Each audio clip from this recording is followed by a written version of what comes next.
Houston Texans safety Andre Hale, 29, is now in a much different battle than he's been in on Sundays.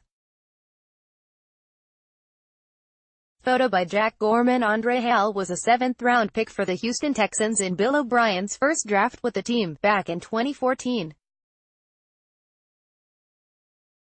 Drafted as a cornerback, Hale eventually made the move over to starting safety in 2015, and was ultimately rewarded with a second contract, 3 years, $15 million, $7 million guaranteed, prior to the 2017 season, a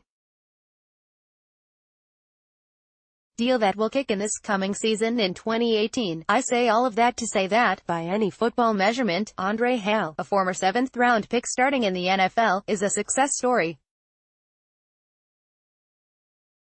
Add to this the fact that he has a degree from Vanderbilt, and is one of the most well-liked and socially conscious Houston Texans, and yeah,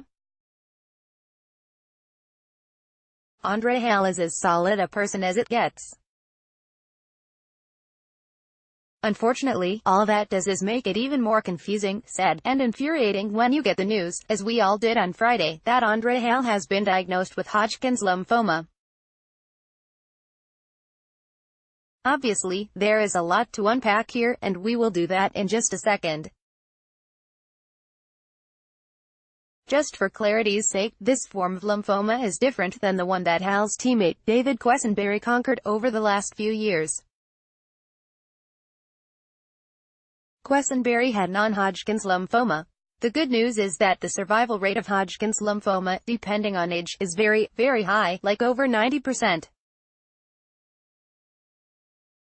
Reaction came swiftly on Friday, first from the McNair family, and from Texans head coach Bill O'Brien, who released a statement that and also appeared on my radio show on Friday on Sports Radio 610 and said the following about Hale: "It's always tough when you have a guy that's played so much football for you, and really epitomizes what our culture is all about. He started all 16 games for us last year, and he's a leader. He's a guy in the locker room everybody looks to, so when you get news like that, it's tough." On the positive side, Andre is a special guy, and he's really gonna fight it. He's got a great family, he's gonna beat it, and it's just a matter of time before he beats it and gets back onto the field. I think for much of Houston and for the team, J.J. Watt is kind of the unofficial spokesperson in these situations, and he sent along his well wishes. Finally, Mark Berman of Fox 26 caught up with Quessenberry, who had this to say: "In case you missed it, David Quessenberry, at David Berry, on Andre Hale, at Dreo, 29, he told the entire team of his diagnosis. He was really strong. It's scary. It can be overwhelming. If there's anything he needs, we'll be there for him. He's going to beat this. He's going to be back with us playing ball." Pic.twitter.com/fmilkshedix. Mark Berman, at Mark Berman Fox 26, June 9, 2018. Now, here are the different facets to this story, starting with the most important one. It goes without saying, but I'll say it anyway, that the most important thing is Hale's recovery and survival, obviously above and beyond football. There's not a person out there who isn't rooting for Andre Hale, and while news like this is devastating, there are silver linings for Hale. First, he resides in the city that is largely regarded as the Mecca in cancer treatment. MD Anderson is down the street from his place of work. That's a great thing.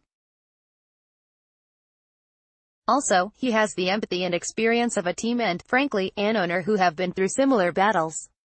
There is no shortage of people to lean on. Finally, as a professional athlete, he has the best doctors on speed dial in case any questions come up or anything goes sideways. In short, if you're going to be diagnosed with cancer, perhaps there's no better job to have than Houston Texans football player. To Andre Hale got his money, and I'm so happy for him. As I mentioned above, Hale was one of a handful of 2014 draft choices. Jay Proshin, the retired CJ Fedorowicz were the other two to get contract extensions last offseason. Hal's even getting to a second contract, as a former 7th-round pick, makes him a huge success story.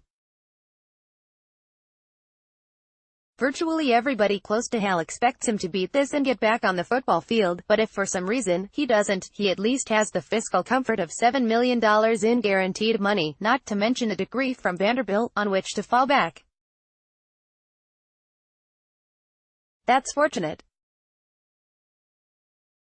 Those moves in the secondary this offseason just became much more important.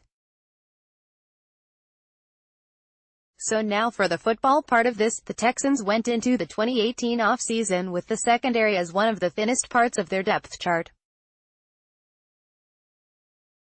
Basically, the headliners were downtrodden Kevin Johnson, aging Kareem Jackson, and Hal. Since then, they've signed Aaron Colvin, resigned Jonathan Joseph, signed Tyrann Mathieu, and drafted Justin Reed. This is a secondary that can withstand a hit or two to its depth. Again, the depth of the secondary is a pimple on this story as compared to Hal's recovery, but at some point, the football part must be noted, and I will be that person to note it as such. I'll say it again, we are all rooting for you, Andre Hal. Listen to Sean Pendergast on Sports Radio 610 from 2 to 6 p.m. weekdays.